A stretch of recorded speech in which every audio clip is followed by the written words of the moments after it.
Yeah, where's Linda? Linda, paging Linda. Linda, where are you? Yeah, she probably does want to introduce, yeah. Should we start a song about Linda? This is really fun. Do you have one? Do you have one? Linda, where are you? That's Wow. awesome. That's great. Wow. You went right That's to recording, it. right? Excellent. Yeah. Is it? This is going to be for the Patreon subscribers, Chris. Yeah, the kind of in setting up phase. My understanding of the polite way that Midwesterners end a discussion is, well, it was good talking to you, and you just get up and walk out. Linda, would you like Oliver. to just intro what we're doing here real quick, and then Is that we're how you ready to did go? that? Oliver, feel free to sing again. Sure.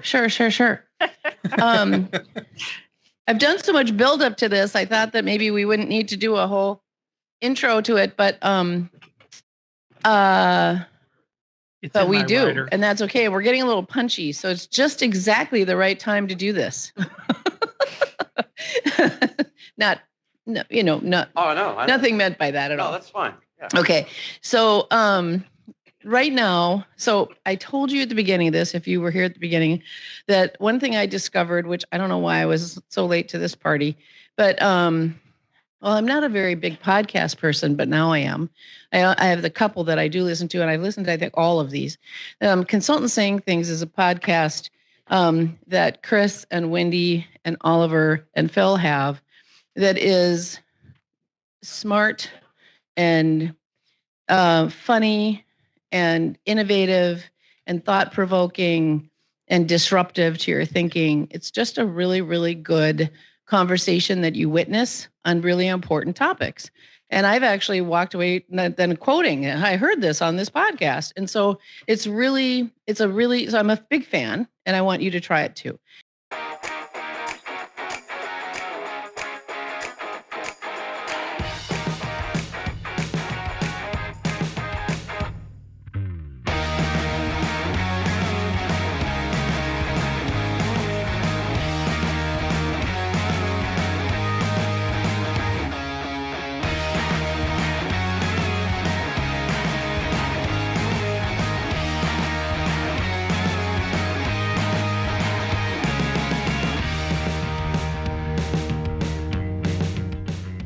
Hey, everybody. I'm Chris Lockhart. Welcome to Consultant Saying Things. I am joined on stage in person by the lovely Wendy Keene and the two biggest heads on the planet. We've got Oliver Cronk and Phil Yanoff. We are here live, which is awesome, at the Twin Cities Business Architecture Forum. This is their annual summit, and we know some of the organizers, and we thought we were going to have a really good conversation. I mean, we've all heard. By the way, for those of you watching at home, there's a whole bunch of really smart cats in this room, so I'll be talking to them as well. But so we've been talking all week, and we've heard really interesting things about how some business architecture engagements have been really successful. We've heard good case studies. We've heard some challenges, right? We've had some discussion, I'll call it that, not arguments, but discussion, differences of opinion as to which framework, et cetera, et cetera. And I think what this speaks to is, look, business architecture has been around for a couple decades, right? It's like any profession, it is maturing. You learn things as you go. You learn from what works, from what fails. And I think there's kind of a consensus, at least that I've heard, that we're sort of at an inflection point, which is there's a lot of change going on. We've got AI taking over the world, right? Does the profession need to change? In other words, what got us here worked. Otherwise, we wouldn't be sitting in this room, right? So there's good stuff. Is it enough for this profession to go forward with? And are we equipping the cats out there practicing on the ground? Are we giving them the right tools, the right information, the right training, the right mentorship? So I think these are great questions. And yeah, Linda gave us that topic. So that's what we're going to talk about. So first of all, it's great to see you again. It's great to see you again. Yeah. What are your thoughts on this? Because, first of all, you've written several books that deal with some of this stuff. But we've heard stuff about, difficult corporate environments, siloed environments, right? Fragmentation of different frameworks of people doing things differently. Is that a serious problem for the profession? Or is this something that, hey, it's just going to happen no matter what, and it's really not a big deal? Is this too much introspection, or is this like we really need to solve some of these problems? Yeah, I think it's as you said, we are at a really important inflection moment, and I do think it's important because if we think about our history that you alluded to, right, we have business architecture roots and early days rooted in enterprise architecture. Really, the idea of business architecture as context for IT. We've done a lot of work as a global community to really reposition that over the years to be business architecture as a strategic business discipline. And that's what I think we really see reflected here this week. And yes, we're not fully there ubiquitously around the world, but I think we really find ourselves in that stage here. And now we're, I think, ready to lean in. And we're asking the right questions to say, yeah, but what's the future? What should that look like? And how do the things like the frameworks and the outcomes and everything fit into that? So it is the right reflection moment to be asking these hard questions. Philiana, if you're always the one talking about asking good questions, are we asking the right questions here? Or is this a bunch of malarkey? Well, I mean, we're here doing a job, right? And the idea is, or the question is what we're doing important? Are we in fact worth the cost? Our brains are doing this all the time, right? It's a thing that's inside any ecosystem where we're going to draw a line. What did it cost me? What did it get it? And what we think we're doing is risk mitigation. We're doing forward planning. We think there are lots of benefits that we get out of this. But, you know, because we're working inside of complex systems, because we are doing things that are complex, it's not always clear to know did we make the right decision or not. And I think this is why we spend a little bit of time looking at ourselves saying, okay, I did this. Was it worth it? Was it good? And I love this idea. You know, I'm that kind of person. I want to say I'm that kind of cat, but you kind of swallowed that out of me a couple of times Yeah, already you're today. welcome. I used But it already. yeah, I hear you. Yeah, I just sucked it right out of there. But I mean, I think, you know, I'm the kind of cat that says, did that work? And am I headed where I thought I was headed to begin with? Is that still a good destination? Am I still headed in that direction? You know, we talk about telos a lot. What is the end goal? What is the end I'm trying to get at? And then did my means, are they working towards that end? So I think it's a great question. And I think we should always be asking it in what we're doing. Oliver Crunk. Thank you, Chris. I would like to quote a chap called Ollie Obang, and he talked about the world after midnight. I don't know if anyone's come across this one. He basically talked about the ability for us to kind of comprehend all the change, all the sort of disruptive forces, be that technology, be that the challenges we face in sustainability and the economy, various other things like that. The ability of an individual or even a small group of people to process that storm of stuff is behind us, right? It used to be simpler. Our world used to be a bit more linear. With digitization and with the internet and so on and so forth, it's just become crazy. And now with new disruptive forces like AI, you know, potentially we're going to need to help our businesses navigate what is a frighteningly disruptive and at times scary sort of pace of transformation. And so I think it is a good time to sort of be reflecting and going, how do I actually serve my business best? Like maybe what I've done so far was fine for sort of BAU, but looking forward ahead and looking at these sort of the coming storm, how do I get my business, you know, ahead of that? How do I become that advisor that helps them navigate, you know, what's going to be ahead? Because I honestly think a lot of people are going to be caught unawares by the next set of disruption. Now, you know, it could be that AI is overhyped. You know, the classic case of the future is already here. It's just unevenly distributed, I would say, in response to that. There are already industries like the film industry and so on that are already being massively disrupted. It's just hitting different times. So I think as business architects, the time to reflect on, am I serving my organization in the best way? Am I helping navigate the sort of, and I love the session that was in this room just before about sort of business agility, strategic agility. That's really important as well. So yeah, I think it doesn't hurt every now and then to do a bit of a retrospective on whether you're doing the right thing for your organization. And this feels like a good time. Well, but like, there's disruption all the time. Like we've talked on the show about Kodak, right? And their response is, hey, the response to the digital camera. What was their response? You know what the world needs? Better film, right? That was their response. And so I guess my point is we've always had disruption. Is your contention there's more of it now? Or it's more chaotic, or it's more impactful, or it's bigger? more chaotic. It's more chaotic. And I think the other thing that's coming is that what we haven't had before is technology that can help go beyond individual comprehension. We've had lots of technology that's fed us lots of data and lots of information, but we haven't had something that we can have a fairly human conversation with and get it to make sense of the world at scale. And that's going to be the real game changer for me, is it's this at scale thing. So we need to think about that in terms of how it affects our business, but also how it affects the business architect role as well. I mean, like some of the thinking I'm doing at the moment is if you don't need to spend time actually drawing out your diagrams or doing your models, if they can take some notes from you and do that for you, that allows you to spend more time with your business stakeholders or the technical stakeholders or the HR stakeholders, such that you can do the thinking that only humans can do.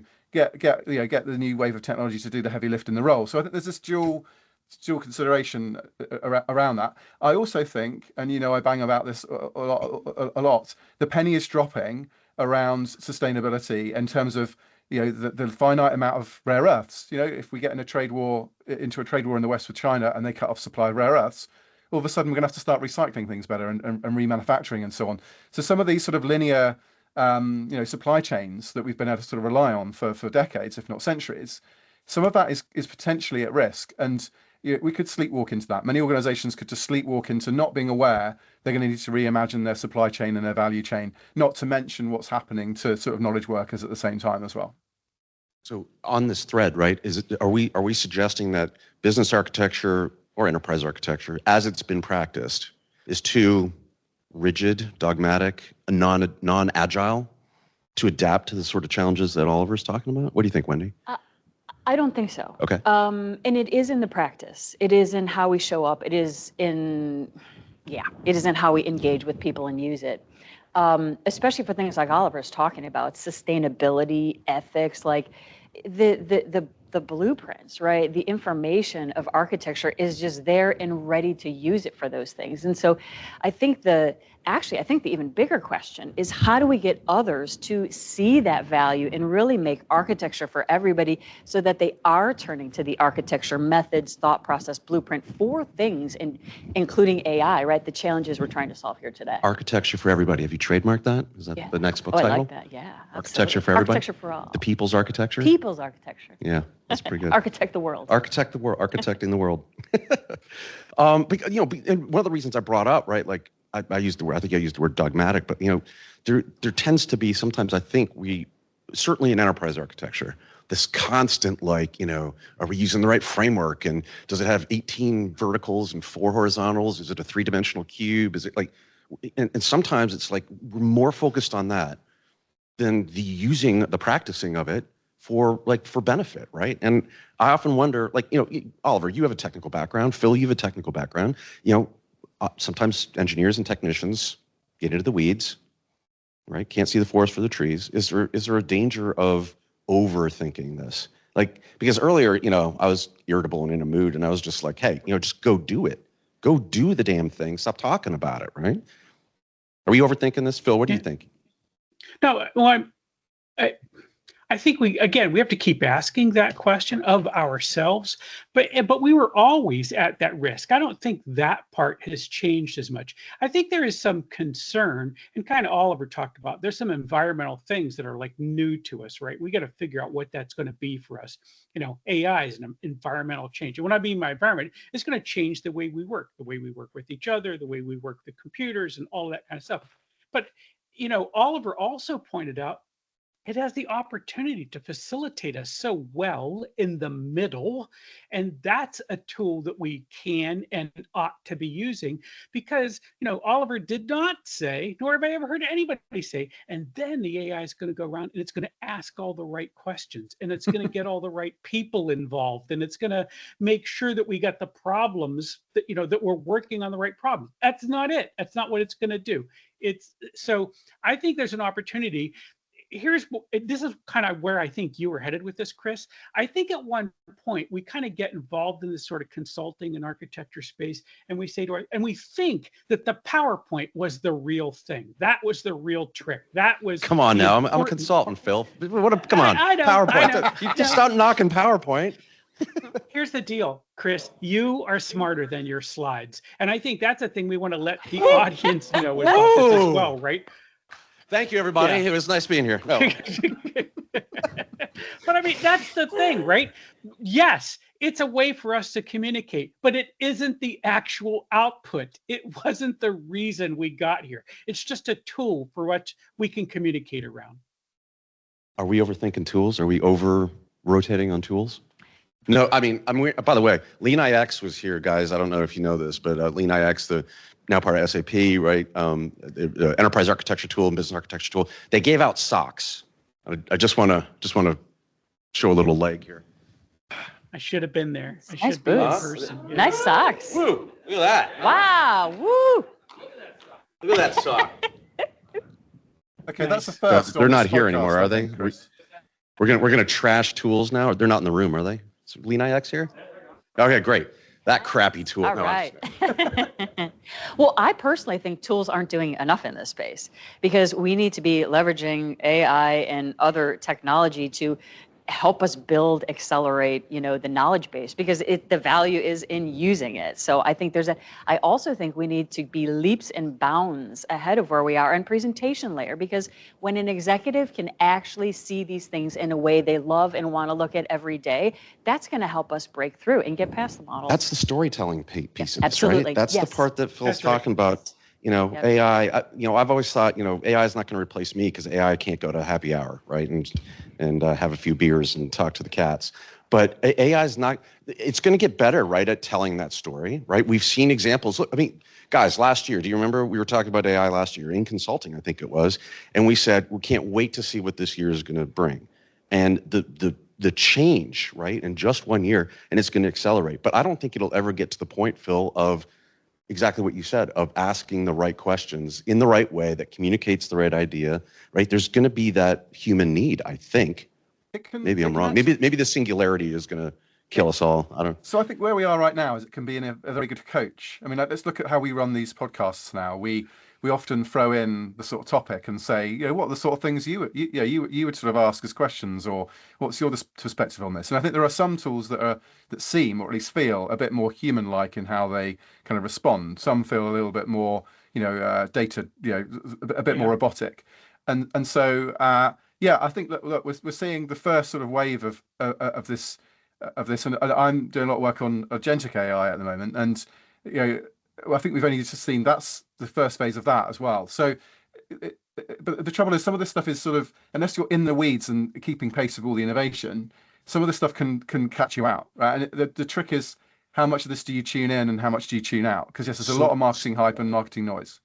So, and we should say, of course, that Phil is not actually real. He's actually an AI avatar. But it sounds like what you're saying. It sounds like what you're saying, though, is you got to be in the weeds. You got to be in the weeds, Wendy. In the weeds? No. Oliver just said, got to be in the weeds. Otherwise, you're not going to be aware of But the what right some of these things. changes are. On the right things. Yeah, I was going to say, I'm probably overthinking. On the right things. Yeah, exactly. We're not really weeds. We're big picture. Yeah, but the right weeds. That was that consulting background you had, Ollie. Yeah. It's prioritization, isn't it? It's what's the priority right now. It's the classic problem of being a generalist, isn't it? Is how do I pay attention to the right thing at the right time? And that I think is one of the hardest things about the EA that's more business facing, or the business architect role in my experience, is that there's just so much you could go after.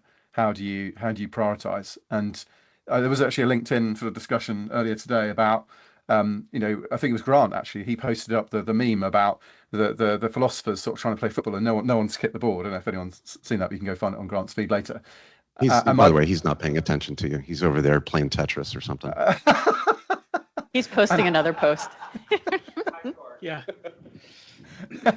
And I guess the point is that you can either be very BAU focused or business led, and the danger there is that you can just optimize the current state, right?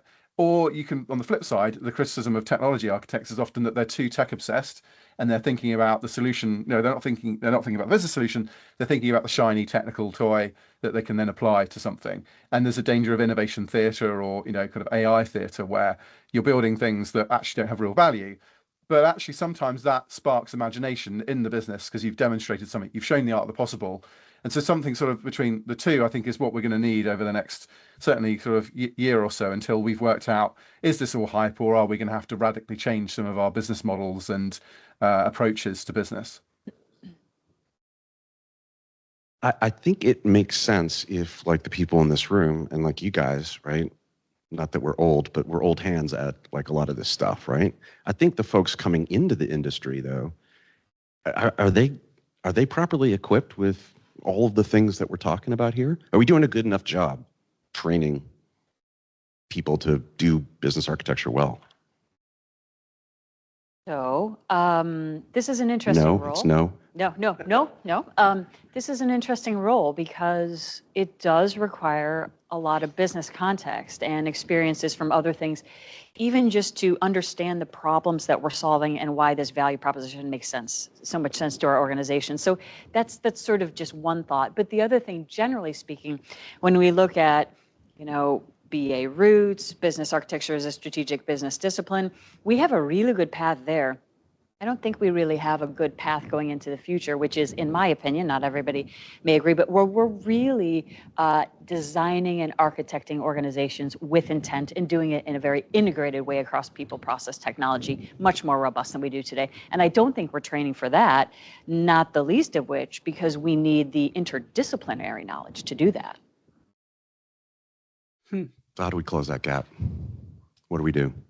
More training programs, more conferences? Well, interdisciplinary degrees and also bringing the discipline and the people together. So just like we need to learn other disciplines, they need to learn the connection to the business architecture as well. Do we advise our clients, or if you're working in like an internal consulting role, or if you're external, do you advise them to structure things differently so that a junior business architect has exposure to things that maybe in a siloed architecture practice they're not going to get exposure to? Yeah. Does that work?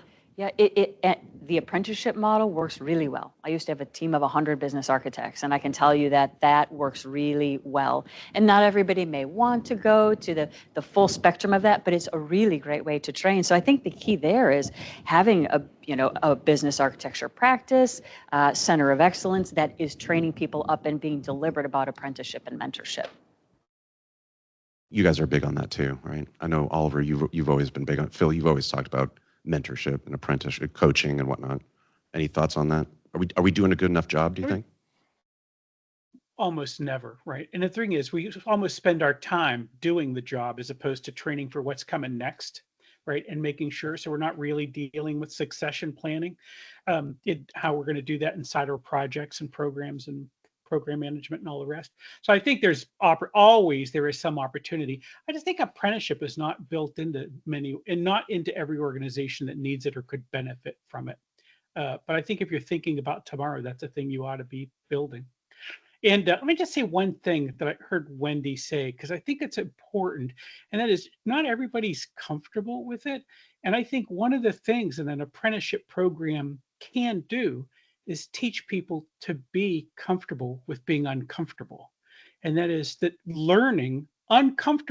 being uncomfortable is part of the learning process. And I don't mean this as some woo kind of thing. I'm just saying that when we don't know a thing and we are learning the thing, we feel stupid for a little while. And that's what happens. And that's okay. And we have to be able to lean into that just the way we would anything else that we're developing.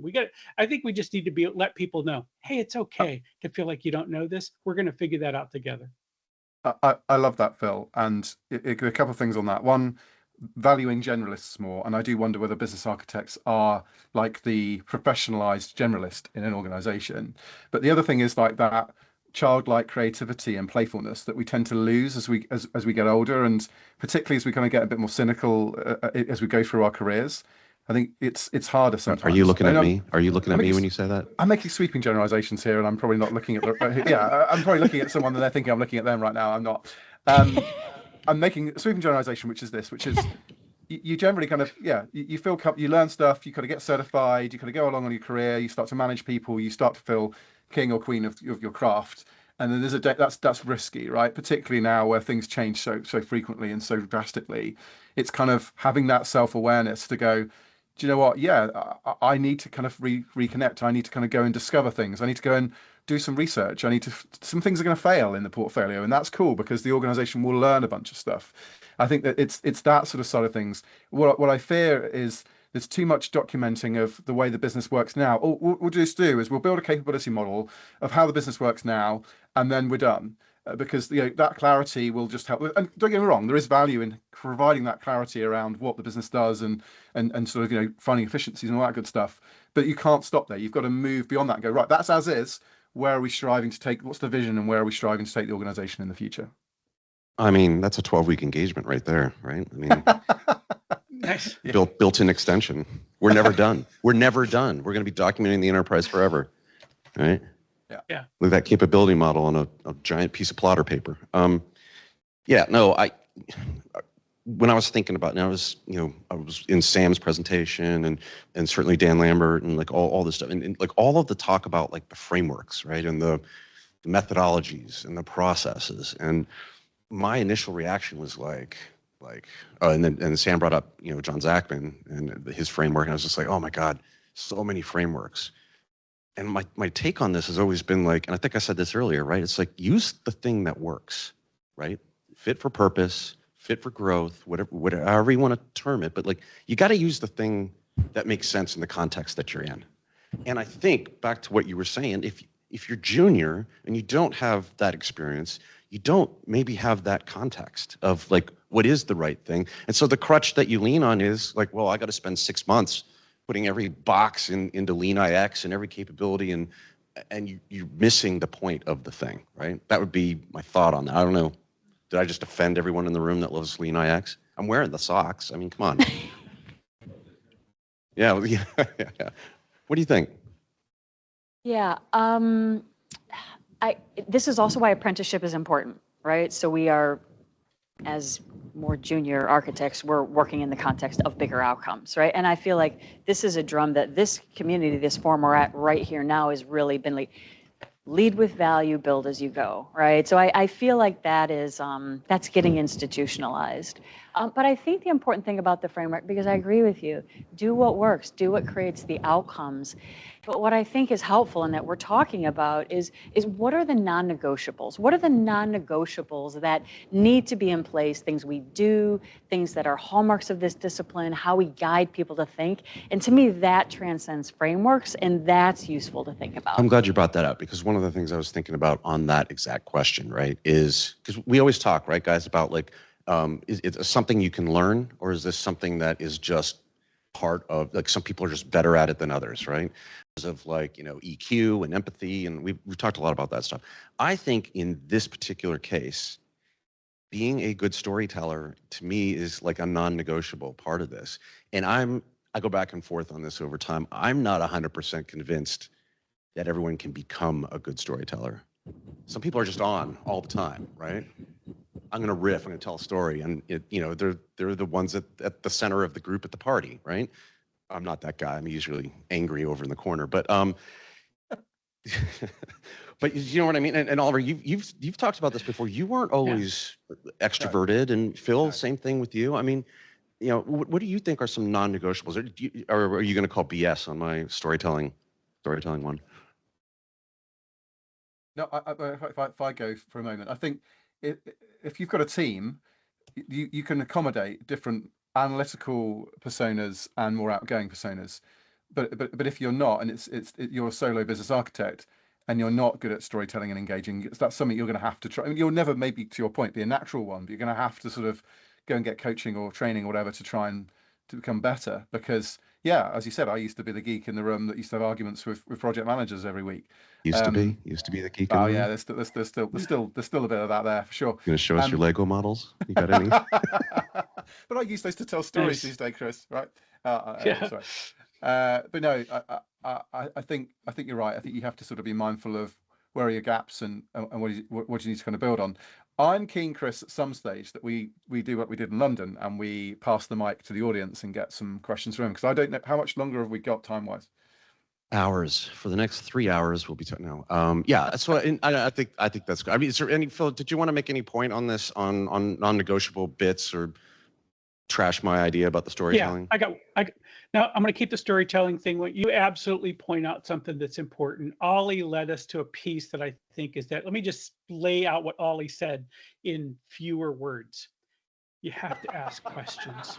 You need epistemic humility, right? So it's a big couple of big words. But the point Somebody is, Google I that. need to. That's good. Yeah, I know. But you've got to go. I might be wrong. You have to replace judgment with curiosity almost every opportunity you can get and go, I don't know, let's find out what the truth of this thing is, because we may have some assumptions that just don't work for our organization anymore. Let's figure that out. I love that. Non-negotiables, and then we'll go to some questions. Anything you want to say on this?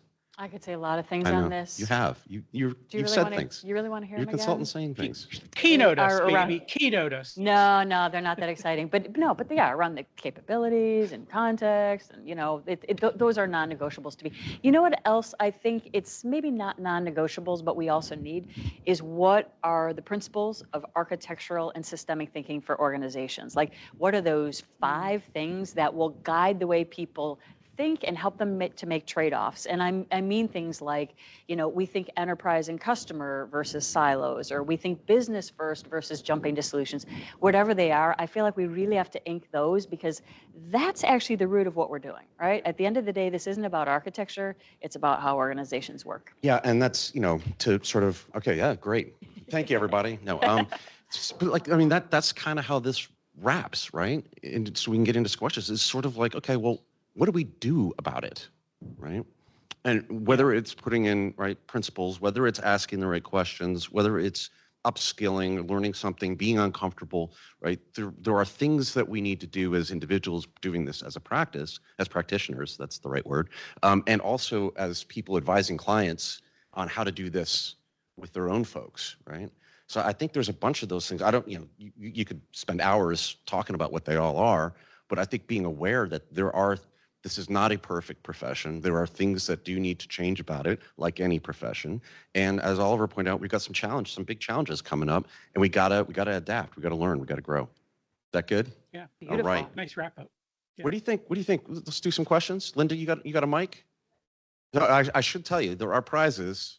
We're gonna let Oliver and Phil decide whether this is a good question or not, because they're not in the room, so you can't beat them up or anything like that. And also, while you're picking a questioner, TCBAF, totally cool business architecture forum. That's what it's There you go. Totally cool business architecture forum. Nice. So, hi, I'm name and rank, serial number. Yeah, military, I could do that. Yeah, there you go. Terry Gamrod. We talk about the pace of change, the forward thinking that business architects are supposed to do. And you also talk about how AI is going to influence us as we think about the future. AI and our models always have inherent latency built into them, because you can never refresh the model as much as you want to due to cost, disk, and all of that. How do we manage the expectation around how we can leverage AI as an influencer, and versus the polarity of the fact that there's latency in the data and the forward thinking that we need to do on a day-to-day basis? Ollie, did you get that? Do you want to take this one? So I feel like you've thought about this maybe more than we have. I think I get where this question is going, but I'm happy to be steered down a different course, which is the models, building the models or the mental models is a sort of time-consuming process, and by the time you're done, they're out of date. And actually, I've done a fair amount of thinking about how do you make those models more real time, and I think one of the things that surely will happen over the next few months, if not a couple of years, will be something that allows you to more dynamically update your models, so that you're not constantly remapping manually your process view or your technology assets or your HR teams or what have you. There'll be far more intelligent mapping, if nothing else, of different terminology in the business from different business units to others. So I think if we think for a moment about how AI is going to help business architecture, I think it will help us ingest the business strategy or the plan and say, I can see that the plan is calling for this unit to merge with this unit. I'm going to propose some changes for you. So I think that's going to help us keep our models in line with the ever-changing and faster-changing organization. it will also probably allow us to start modeling the ecosystem. Because one of the things I'm really passionate about is how we need to move beyond just our immediate businesses when we do business architecture and think about modeling the business ecosystem that surrounds them. And this gets really complicated with API economy. It's going to get even more sophisticated with everyone and his dog and every company having a whole suite of different AI agents that interact with your organization. And how does that change value streams, change buying behaviors, change all kinds of things like that? So if that's the direction of the question, I think potentially there's some tools coming that will help with that dynamic nature of the world.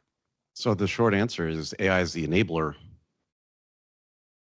Potentially, is that right? If we get it, if we use it right, if we're allowed to allow ourselves time to improve our own, because we're often the cobbler with broken shoes, right? We don't allow ourselves. Wait, you're what? Say that again.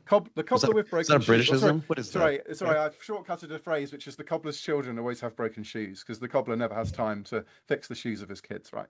Oh, so, yeah, I got that. That's good. So I do fear sometimes we don't provide our own.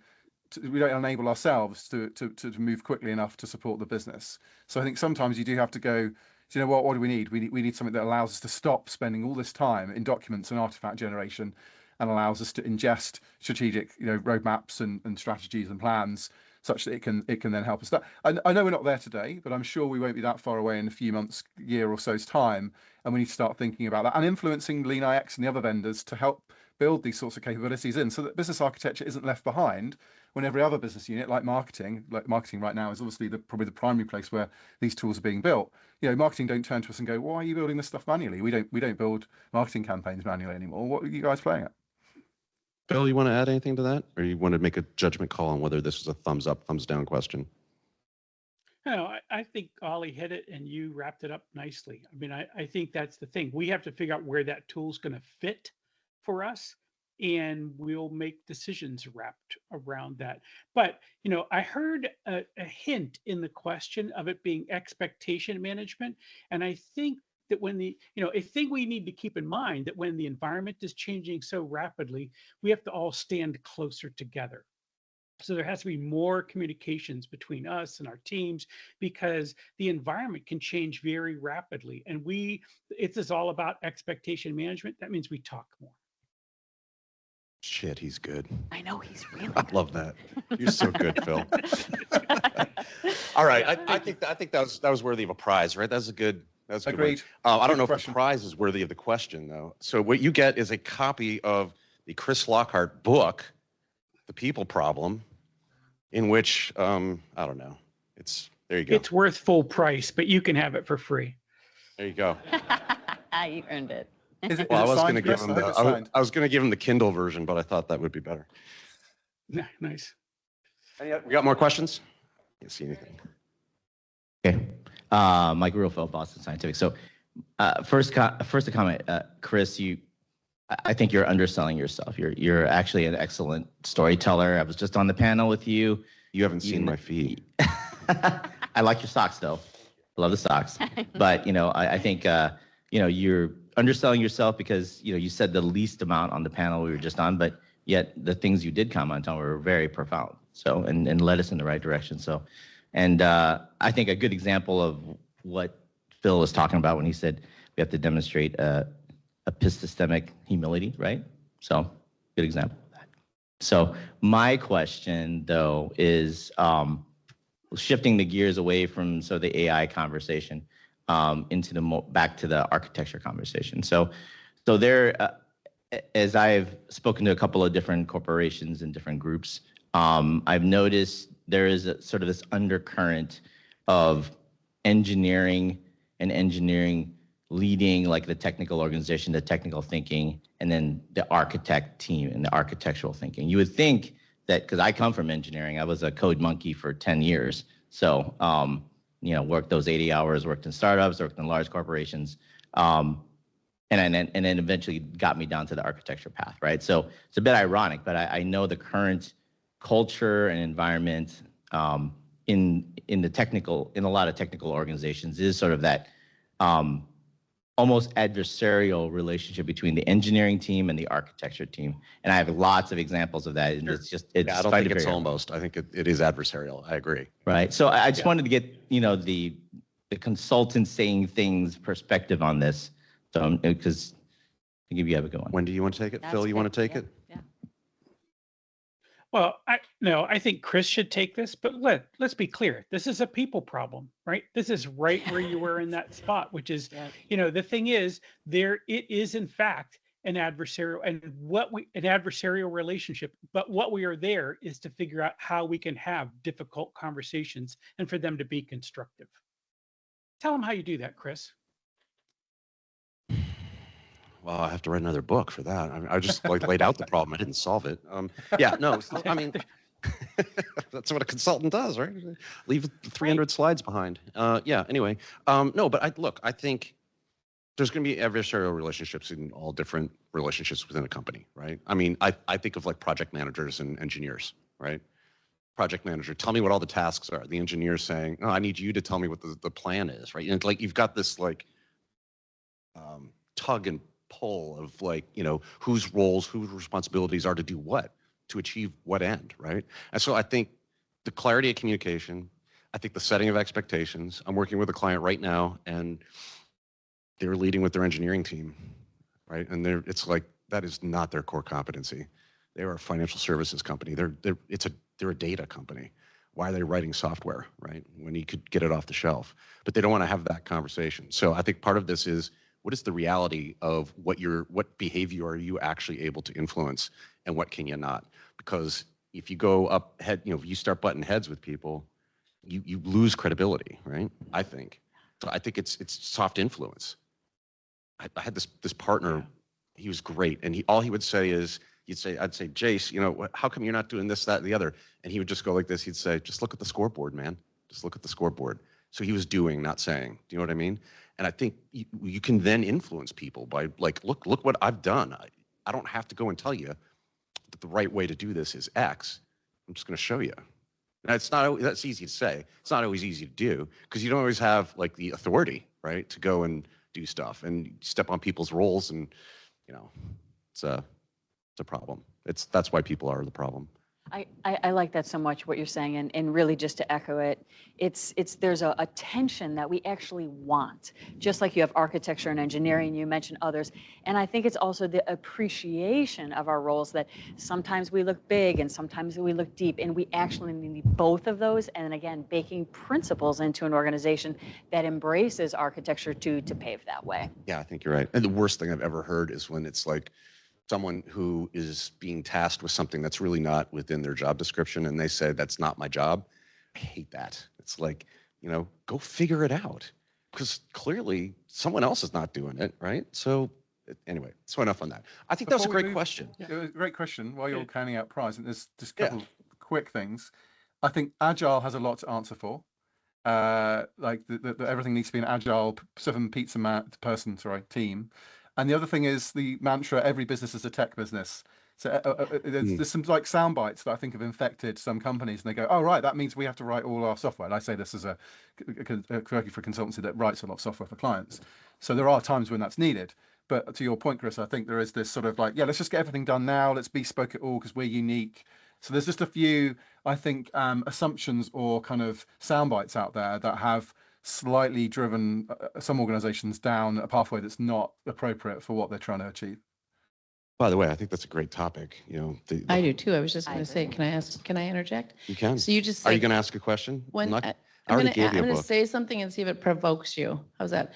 But I have two things. One is both led from this. So I've worked in places, I've been leading building practices and consulting, chief architect kind of roles, where we have a leader come in that says, everyone should think like an architect. Therefore, we don't need architecture. So engineers, everyone should think like an architect, man up and think like an architect. And so they eliminate the architecture function. That's one thing. Just, it's heartbreaking, and it's because I believe if someone doesn't have the job. Are you applauding getting rid of all the architects? If someone doesn't have a responsibility to do a thing, it won't happen, right? So that's what you just said. And then I'm going to go to Pat and save my other thought, but I think Agile has a lot to answer for as well. And I think that the idea that we don't have to have connective tissue back, we lean into impulsivity in Agile's worst manifestation. That's I'm a fan, but you got to be connected. You got to be connected to the heart of the organization and the business purpose. So Completely I'm agree. taking it back to Pat. I'll be quiet, Yep. but go. No, yep, that's great. Exactly what you just said. I mean, how many times you land somewhere, right? And it's like, what's the plan for this thing? I don't know. We're agile. It's like, what the hell does that mean? I mean, you still need a plan, right? I get it. The plan changes. You got to be nimble, agile, lowercase a, right? You got to adapt. Exactly. But like, you have to have a plan. When's the thing due? Who's Exactly. doing what, right? And by the way, I also like we don't need a strategy Oh, yeah. because we're agile. Same That's point. right. Yeah. Right? Everyone's a strategist. So, two-part Just question. you cannot build. Oh, sorry. Go ahead. Pat Solaski, I work at Hilton, and 2025 is around the corner. So it's a two-part question. What should we look for in 2025? And then bring in the international flavor, because I'm always intrigued that across the pond, it seems like business architecture is being embraced more aggressively and more assertively than maybe it is here in the United States. At least that's my take, and that's what I see. And when I see you're already shaking your head no. But I'd love your perspective of 2025 and what's happening around the world that maybe we should pay attention to here. Ollie, come on, you're the most international. He's the international man of mystery. Wendy, you take that one. But anyway, I think architecture in general is slightly different transatlantically. I think the general view, and this is a massive sweeping generalization, so don't throw spears at me because I know this is a business architecture conference, is that EA in the States is more technology, it's more aligned with technology. Business architecture in Europe it tends to be, from my anecdotal view, so often a little bit more accepted and kind of recognized a bit more. I fear that in the States, business architecture struggles a bit more than it does in Europe. But equally, there are examples where that's not true. So I appreciate that's probably going to create lots of friction in the room. So yeah, I mean, on 2025. I mean, I won't bang on about AI again because I've done that to death. But I do think that the European regulations around sustainability, which is my other big hot topic, are going to start to bite. I think we're going to start to see US firms that serve the European market put it in a tight spot where you have a new, a government in your country, in the US, driving down one route, with the Europeans continuing on more of a sustainable, kind of a different route, more, So I think there's a perfect storm brewing there. Now, whether we get populism in Europe, we're seeing signs of that, and things change course. Who knows? But I certainly think the first few months of 2025 are going to be, there's going to be some clashes there, and it's going to be interesting to see how all that plays out. And you also have China as well, like the automotive sector. I don't know if anyone in the room is from automotive.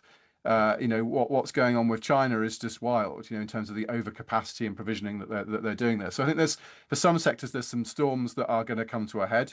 But that's a topic we could spend hours on. So I'll stop. Yeah. No, I think you're right. The European automotive sector, I think, is in trouble, right? Mm-hmm. But do you want to give the Norwegian perspective? Yeah, well, let me just actually double click on kind of the business architecture. What I think is interesting as I travel around the world, everybody thinks other people are the best in their countries get business architecture. So, because if I'm in Europe, they think the US gets business architecture. So let me give a real, but maybe somewhat disappointing answer. It's truly in pockets, okay? So like the people that are here at this event, we are all over the planet, okay? We are on every continent except for Antarctica, but there are our people there. But even in Europe, even in Scandinavia, right, there are pockets of people that get the strategic business architecture perspective. And honestly, if I have top of the list is the UK, that actually gets the strategic business architecture perspective. It's spotty in a lot of countries, in regions, and same with the US, Canada. These are massive countries, right? So again, I think it's a little bit more distributed. So we just got to keep following leaders and connecting. I see, Phil, I see the wheels turning there in your head. They are turning. I don't know if I have a good answer. I think the things I think about, I'm concerned for 2025 is, where do cyber threats roll into what we're doing? And part of that is because I think they're becoming so much more credible as they also are becoming AI enhanced. And so we're spending a lot of time talking to people about that and trying to figure it out. And I am seeing cyber attacks that look fantastic. I mean, it used to be that I felt like these just weren't good threats. They didn't look like they meant anything. And now it's like I'm having trouble figuring out what's real and what's not. So I think that we're going to see more of that as AI leans in and makes these work better. And I think if you're a young business consultant, that's a fantastic area to be a specialist in. Yeah. That's a growth industry, right? I think 2025, I think, Oliver, you sort of referenced it, right? There's a shift in vibe, right, around business in the US coming, I think, right? With this idea of we're gonna lean into efficiency and all of this sort of bit, right? What a great place for business architecture to play a role, right? I think, and the importance of it, if you're removing bureaucracy and regulation, you got to have some sort of supporting framework or some sort of structure to know like how the business is supposed to operate, right? If you take everything away, now you've gotten so efficient that you can't do anything, I guess, right? So I think it's going to be more important to have business architecture practiced well in 2025 and beyond. And maybe just one more 2025 point, just to pick up Oliver, I think you had a great call out earlier on ecosystems. This is a little bit more hopeful than actual traction, but just think about Europe as trying to increase competitiveness, or there are all these regional innovation valleys in Europe that are tasked with actually facilitating innovation across organizations, all types of organizations towards certain ends. So again, I think that the business architecture, if we could really use it to connect people, that would be really powerful. It's a big opportunity. Yeah. Next question. Does he get 2 prizes? He doesn't get 2 books. So not really a question, but I figure I need to add context to why I was clapping when Linda was talking. We all do that. She's preaching, right? So to her point was architecture, they're trying to just pawn it off on everybody else. And literally verbatim, our new leadership in the area said, it's just, BRMs, they can do the architecture. We don't need an architecture practice. Just they should be doing it. And I'm hearing that. And this is predominantly, Pat, to your point, this is a European-led company. So it's pockets. It's not Europeans doing it better. I think it is pockets, but that's what I just heard at where I'm at. So that's why I clapped and keep preaching. I think there's got to be a good story, an analogy back to the building trade. Do you want your bricklayer working out the kind of structural integrity of your house? Would be my response to that. So find an analogy in another business where, particularly the civil engineering world, you would not even dream of not having a plan or a blueprint, even if it was fairly lightweight and not super detailed. That's just a recipe for disaster. Yeah, you may alter your plan. You may not have all the rooms in your house nailed down and finalized in terms of what kitchen and bathrooms going in, but broadly what the structure of what your building is. So yeah, I feel like storytelling again for that one hopefully might combat some of that. Does he get a book? Oh, it was just a comment. It wasn't really a question. I don't need a book. We got a question. So we've talked a lot about kind of the multi-generational. Oliver, you got competition for accent. Sorry. Nice. We've talked a lot about the kind of multi-generational workforce over the last couple of days, and the fact I link back to those 5 questions, and it feels like business architecture is at a kind of inflection point. I suppose the reflection I have is, do you think we're doing enough to kind of share business architecture as a profession with the younger generation? And how do we as a profession get the younger generation exposed to business architecture? In the same way, project managers, business analysts feels a much more mature profession. How do you think we get business architecture to that stature? Love it. Oh, I love that question.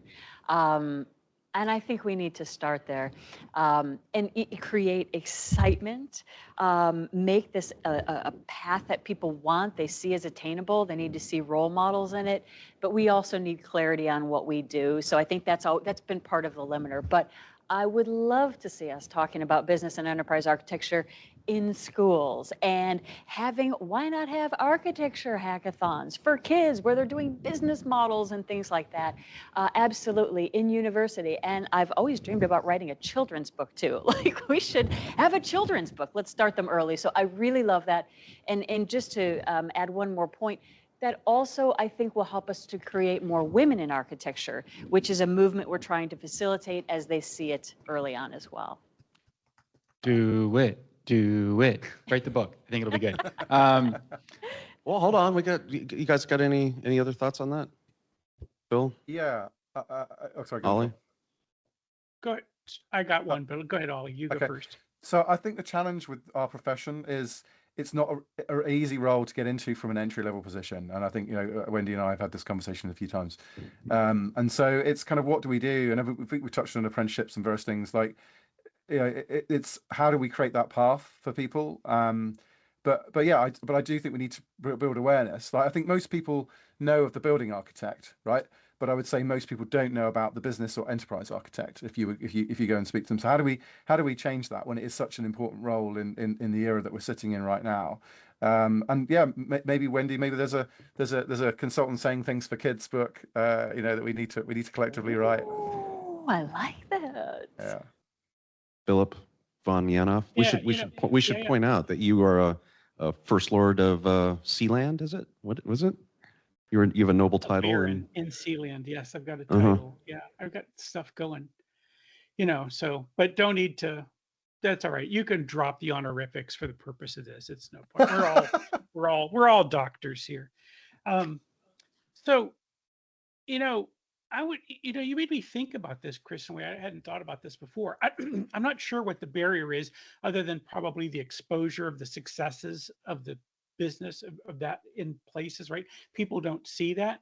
But it reminded me that I was a participant in a design thinking workshop one time where it was presented as something else, but it was really a business architecture exercise.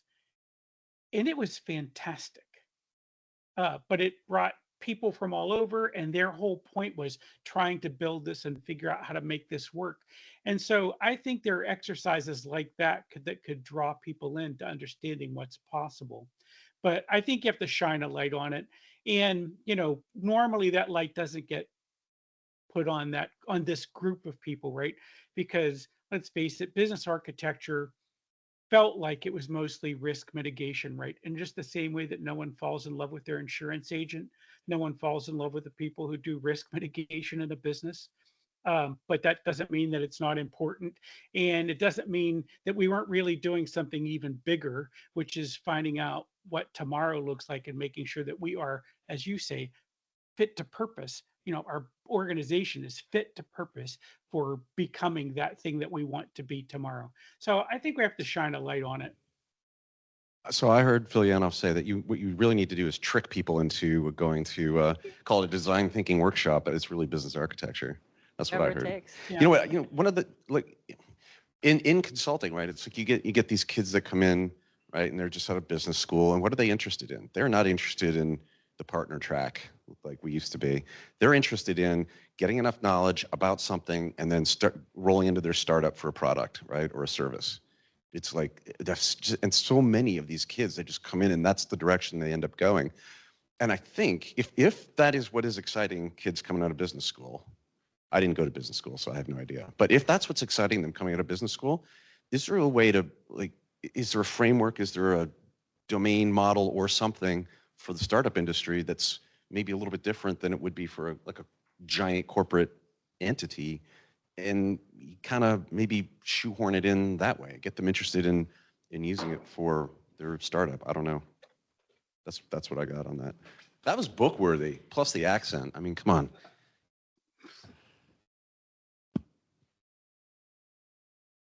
Is it Grant? I do have a question. So this is a provocative one, kind of building on Ollie's answer. So we were talking about the bricklayer, right, earlier, and I'm curious, if we can't beat them, should we join them? What do we think about BRMs as a place for us to journey towards to apply business architecture? What do we think about training BRMs in our skills so they can perform that? I'm mixed on it. I don't know, but I'm really curious what the consultants who say things thinks about that as a potential outcome. Are you just talking about like relabeling the thing? No, we're talking about, Yeah. well, or infiltrate the BRM certification program and some of these other places that are doing this work that just acknowledge that that's what they're doing Well, and become part of their. I was thinking, I mean, why wouldn't business architecture practices be part of role descriptions that are in other parts of the organization? In other words, maybe you don't have business architects. I mean, I hate to parrot what you were saying. Maybe everyone's a business architect, right? But what you have to do is you have to make people accountable to that, right? That's part of their performance review. Did you wear the Lean IX socks this year or not, right? Your bonus depends on it. I mean, I don't know. I think this. Yeah, go on. Sorry. Oh, Go ahead, please, Ollie. Oliver, go. I was going to say, this comes down to that healthy tension point I think we were making earlier, right? If you have people wearing too many hats, there isn't that tension between time cross quality and just get something out the door, JFDI, right? Just get this thing delivered because it was due last week. What does that stand for? What does that acronym stand for? Just effing do it. So and the role that is thinking about the risk and the longer term implications and what kind of what's the sort of consequences of the JFDI action and how do we counter that, and going into bat for the sort of continued enterprise agility rather than just project agility. So it's that project versus longer term view thing, and I think it's really hard to kind of make someone do a role that is about delivery or kind of keeping the business super happy or stakeholders super happy, whilst also asking them to kind of argue with themselves about what parts of their role they're going to stop themselves doing because the architect part of them wants them to stop them doing those things. I think it's a really unhelpful thing to do. Now, should architecture principles and practices be weaved into other roles? Absolutely. I think if you look at things like intersection group, which is well worth checking out, there is a degree of weaving sort of design principles into everyone and weaving architecture sort of thinking into everyone. But you still need architects, I think, to own the conscience to a degree, unless you have a level of maturity that and an operating model that allows for that longer term thinking in some other way, because it's incentivized, like you say, Chris, through KPIs or through incentives or something. But yeah, this for me feels problematic. Yeah. What Ollie said, right? And this is, to me, the architecture for everybody, the democratization. There is still a role, but other people use business architecture, other people leverage the thinking, and even perform some of the responsibilities, right? And that does get baked in. Yeah. So we're at an hour and 15 minutes. I don't see any more questions. I think we answered everything. I mean, my God. So before we go, let's see if I can operate this thingamajig. How do I share? Oh, it's Teams. Gotcha. Okay, so share that. Go to this. Do this. Does that work? Yep. No. Yes? Oh, there we go. Look at that. Handsome people. Okay, just real quick. So first of all, our podcast is available on everywhere you can buy podcasts. There's a YouTube channel, Consultant Saying Things. The website, consultantsayingthings.com. And this little guy, he's like the generic consultant up there. He's the shadow man. He's everyone's consultant. I don't know how to page down on this thing. How does this work? Forward, back. I don't know how this works. If only we had people who knew something about technology. Wrong room. Oh, here we go. Hey, we have merch. You've been seeing me wear this shirt all week. I brought 3 of them with me. It wasn't the same shirt all week. We have merch. And what I particularly like about it is the notebook, right? That's my favorite one. The coffee cup. It's good stuff. Go out there. You can walk around, wear the thing. You're a consultant like everyone else. And that QR code should work, by the way. And then lastly, go buy my book. Help me feed my kids. And listen, guys, Oliver, thank you for staying up late. Phil, as always, I'll see you for that cigar probably soon. Wendy, it's always great to see you. Guys, thank you for sitting through this for an hour. I really appreciate it. Oh, did we hit record? No, I'm sure we did.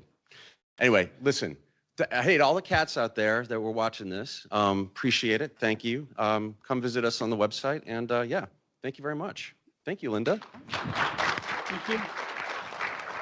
Good, friend. Awesome.